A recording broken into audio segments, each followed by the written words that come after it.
YONO 2:8 பொய்யான மாயையை பற்றிக் கொள்ளுகிறவர்கள் தங்களுக்கு வரும் கிருபையை போக்கடிக்கிறார்கள். பொய்யான மாயைக்கு இன்றைக்கு அநேகர் தங்களை அர்ப்பணித்துக் கொண்டிருக்கிறார்கள். அநேக மூட பழக்க வழக்கங்களுக்கும் மூதாதையர்கள் விட்டுப்போன கிரியைகளுக்கும் தங்களை அவர்கள் விற்று தங்களுக்கு வரும் கிருபையை போக்கடிக்கிறார்கள். கிருபை இழந்து கொண்டிருக்கிறார்கள். கிருபை என்றால் யார்? இயேசுதான் கிருபை.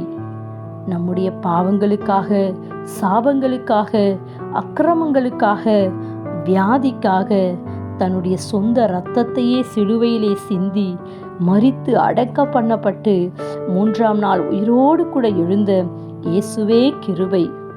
அவரே கிருபையினாலும் சத்தியத்தினாலும் நிறைந்தவர்.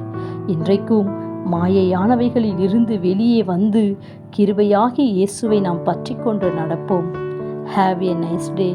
God bless you.